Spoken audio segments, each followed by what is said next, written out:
33 साल के अकाली दल के लीडर विक्रमजीत सिंह मिड्डू खेड़ा के केस की जांच से पता चला है कि ये सब देवेंद्र बम्बिहा गैंग के लीडर लक्की परियल ने करवाया था। देवेंद्र बम्बिहा के गैंग के लीडर गौरव की 2011 में एनकाउंटर में मौत हो गई थी। तब से लक्की परियल इस गैंग का लीडर बन गया था। लक्की के डायरेक्शन पर ही वो 4 शार्प शूटर अनिल चंद, अजय सोमवार ने अमित डांगल, कौशल चौधरी और पी रान की हेल्प से मकसद को अंजाम दिया था। पुलिस जांच केस में 4 से 3 शूटर पकड़े गए और बाकी अभी भी फरार हैं। इन 3 शूटर से ही पूछताछ के दौरान ये पता चला कि विक्की का संबंध लॉरेन बिश्नोई से था। लॉरेन बिश्नोई के साथ विक्की की दोस्ती कॉलेज टाइम से ही बड़ी गहरी थी। लॉरेंस बिश्नोई गैंग की साठगांठ पूरे इंडिया में है और माना जाता है कि कुल 700 शूटर आज भी लॉरेंस बिश्नोई के अंडर काम करते हैं और वो तिहाड़ जेल से ही ये सब कुछ हैंडल करता है। इन शूटर भर्ती में हेल्प करता है। कनाडा में बैठा गोल्डी बराड़ इन लोगों को गैंग में लेना है, कब इन्हें क्या इंस्ट्रक्शन देना है, शूटिंग की सारी प्लानिंग गोल्डी बराड़ लॉरेंस बिश्नोई के इशारे पर कनाडा से बैठे ही करता है। इसके अलावा लॉरेंस बिश्नोई की इन्वॉल्वमेंट स्टूडेंट पॉलिटिकल में भी खूब रही है, जिसके कारण उसकी पहचान विक्की से भी काफ़ी ज़्यादा बढ़ गई थी। विक्की एक प्रोएक्टिव स्टूडेंट पॉलिटिकल, जिसके कारण उसकी पहचान विक्की से भी काफ़ी ज़्यादा बढ़ गई थी। विक्की एक प्रोएक्टिव स्टूडेंट पॉलिटिशियन था जिसने शिरोमणि अकाली दल यानी SAD जारी की। स्टूडेंट ऑर्गेनाइजेशन ऑफ इंडिया यानी SOI का ही एक हिस्सा था। 2010 से 2020 तक विक्की SOI चंडीगढ़ के इंचार्ज थे और साथ ही विक्की पार्लियामेंट्री इलेक्शन और असेंबली इलेक्शन के वक्त भी शिरोमणि अकाली दल खुद बढ़ चढ़कर कैंपेन में साथ दिए थे। इसी नज़दीकी के कारण लॉरेंस बिश्नोई गैंग की राइवल गैंग यानी देवेंद्र बम्बिहा गैंग के निशाने पर आ चुका था। विक्की लॉरेंस बिश्नोई से अपनी दुश्मनी का बदला लेने के लिए लक्की परियल ने विक्की की मर्डर की साजिश रची। जब इस बात का खुलासा हुआ कि इसके पीछे उसका हाथ है, तब लॉरेंस गैंग ने भी बदला लेने की प्लानिंग शुरू कर दी। विक्की मर्डर केस में एक और शख्स शामिल था और वो था शगुनप्रीत सिंह, जाने माने हाई प्रोफाइल स्टार का मैनेजर, जो अभी भी पुलिस की पकड़ से बाहर था और ऑस्ट्रेलिया में जाकर छिपा था। शगुनप्रीत सिंह वही था जो विक्की खेरा की हत्या करने वाले शार्प शूटर को मर्डर करने से एक दिन पहले रिसीव किया था। फरहार जो मोहाली से 14 किलोमीटर दूर था, फ्लैट भी करवाई थी।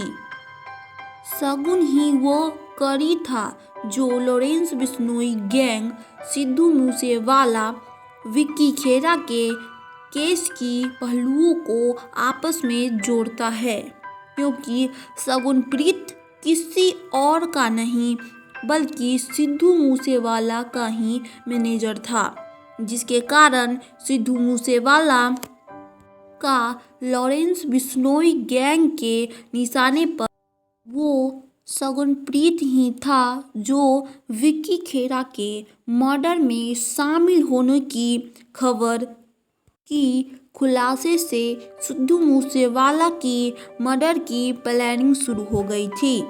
लॉरेंस बिश्नोई जेल में रहकर ही गोल्डी बराड़ से संपर्क किया, जिसने शार्प शूटर को हायर किया।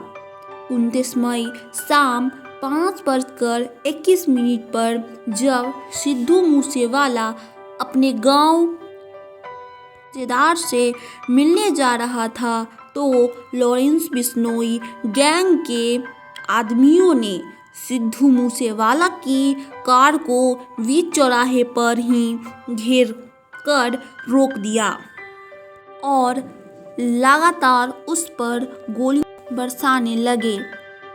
ठीक उसी तरह जिस तरह विक्की मड्डू खेरा मर्डर हुआ था, ये उससे भी ज़्यादा दिल दहला देने वाला और भयानक मंजर था।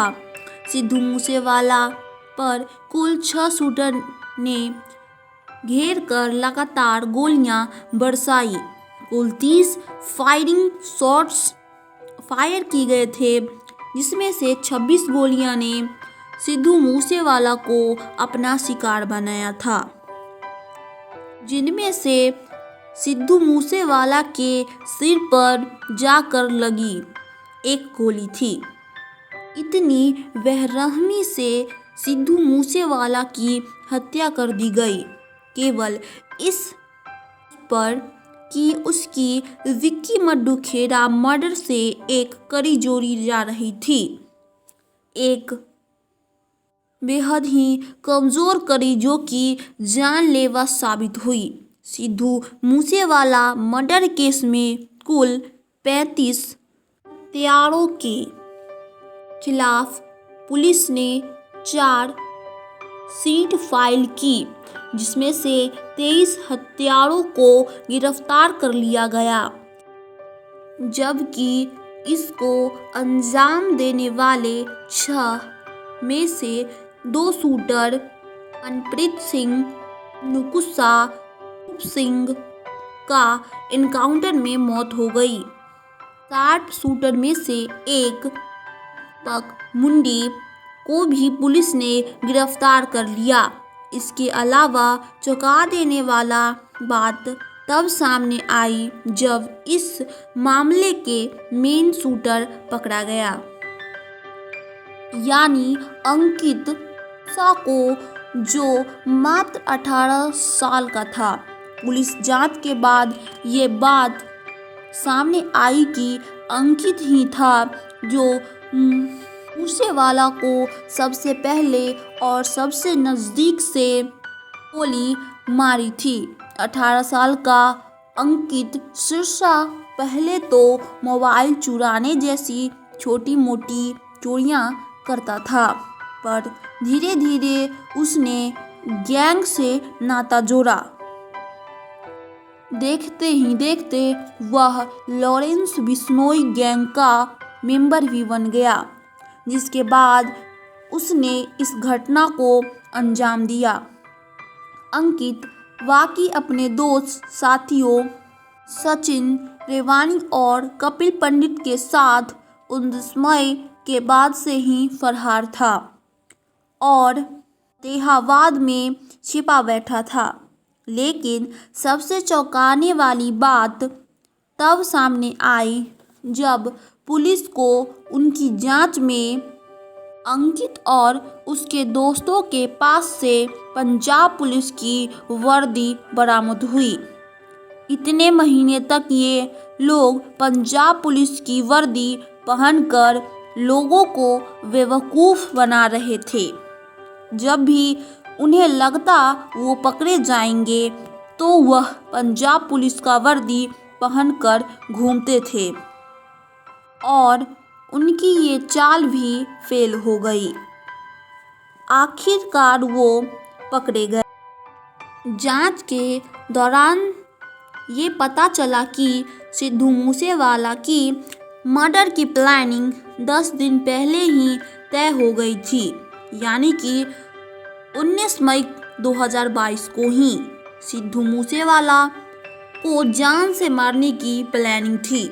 शार्प शूटर भी सिद्धू मूसेवाला के घर से 50 किलोमीटर दूर टिंडा पहुंच चुके थे, पर सिद्धू मूसेवाला की सिक्योरिटी के कारण वो उस तक पहुंच नहीं पाए और जैसे ही उन्हें खबर मिली कि सिद्धू मूसेवाला की सिक्योरिटी हटा दी गई है, उन्होंने अपने प्लान को अंजाम दे दिया, जिसके कारण पंजाब की सरकार और आम जनता पार्टी पर कई सवाल उठाए गए। सिद्धू मूसेवाला न सिर्फ पॉलिटिकल मुद्दा बन चुका था, बल्कि ने पंजाब और पंजाबी सिंगर भी इंटरनेशनल क्राइम से जुड़ी साठगांठ पे सवाल करने शुरू कर दिए।